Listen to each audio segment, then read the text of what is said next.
Hi everyone, welcome to the first part of our World War II lecture summary.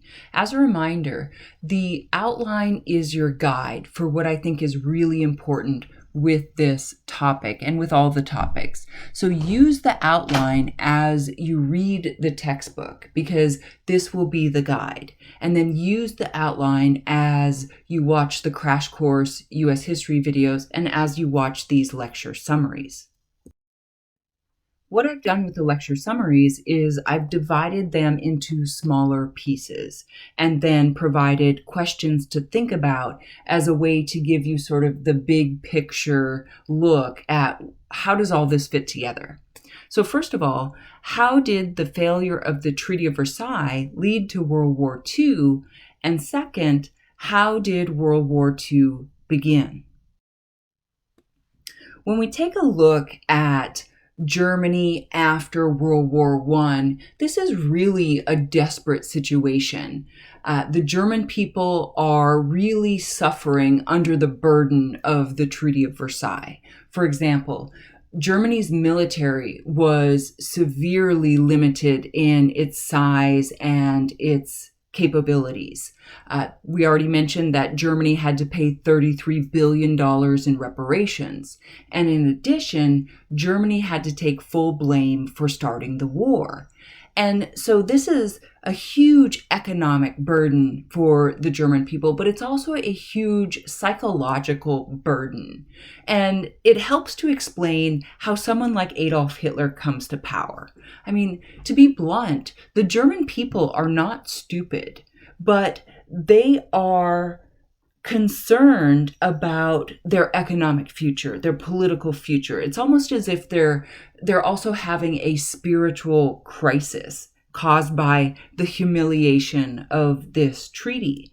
And so Hitler comes along, and one of the most important things that he does is he tells the German people that this is not their fault, that they are good people, they're strong people, they have this long, impressive heritage, but they've been dealt a terrible blow by Western powers, and that Jews were to blame for their troubles, that communists were to blame for their troubles. And this is sort of brilliant in the sense that it sort of shifts the focus away from feeling bad about themselves and feeling hopeless and helpless to saying there really is something that we can do about it, that we can bring the pride back to Germany. We can bring the economic strength back to Germany. So Hitler is able to come to power in this unique moment.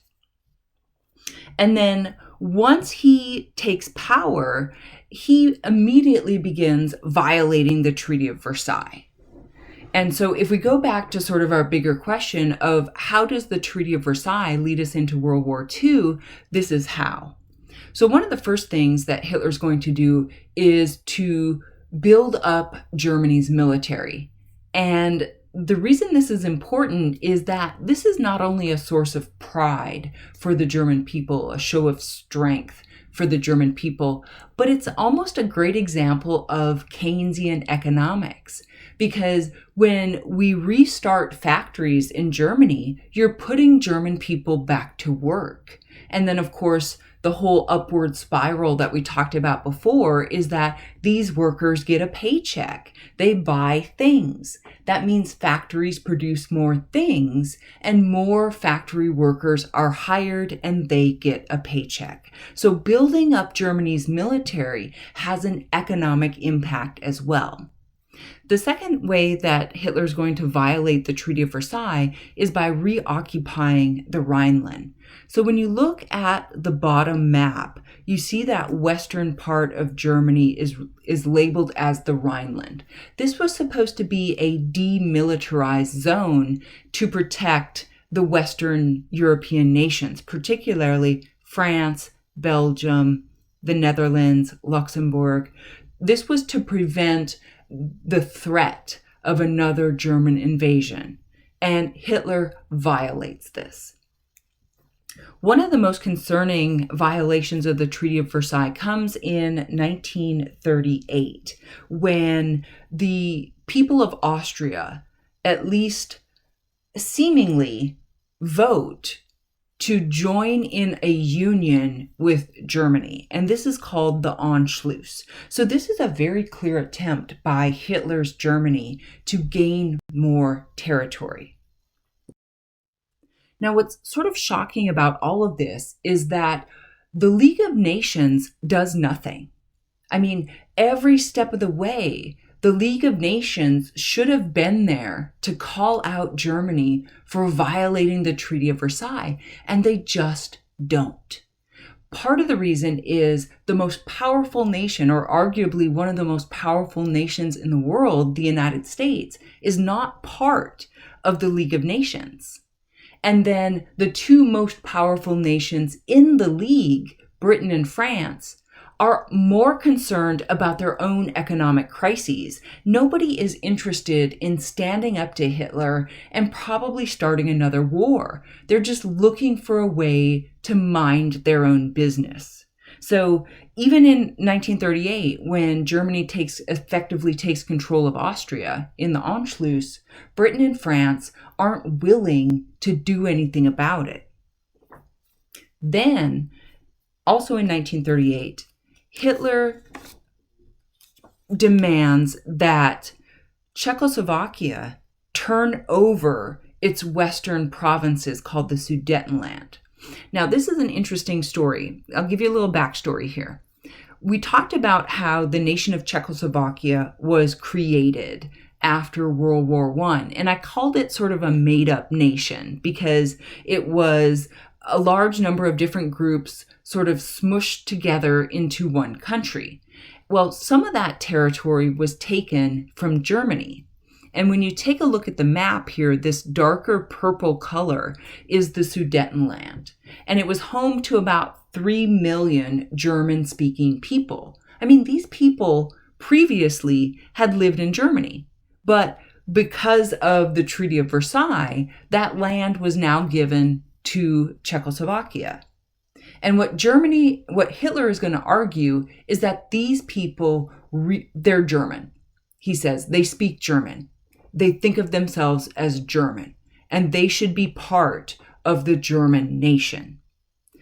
So at this point, Britain and France are going to send their leaders to Munich to discuss the matter with Hitler.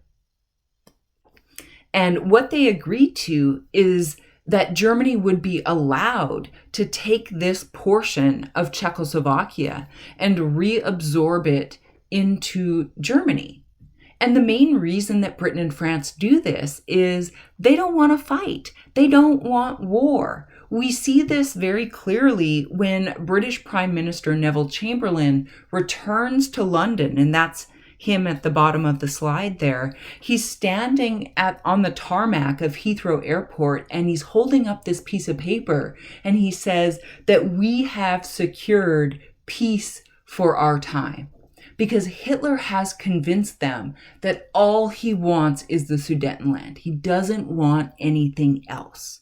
Well, sure enough, 6 months later, Hitler's armies take control of the rest of Czechoslovakia. And Britain and France do nothing. Nothing. And that's where we get this word appeasement, is giving in to an aggressor's demands to avoid conflict. And so the word appeasement, ever since World War II, has sort of become a dirty word, that you don't want to appease an aggressor. Meanwhile, and this is something that John Green mentions very well in his video, is that we often think about World War II as having started in 1939. But we could argue that World War II actually begins much earlier if you're looking at the Pacific Theater. So in 1931, Japan invades Manchuria looking for resources, and then in 1937, they invade mainland China. And the big story here is, once again, the League of Nations does nothing. Germany also learned a lesson from World War I. And that was, you cannot effectively divide your army on two different fronts and expect to win the war.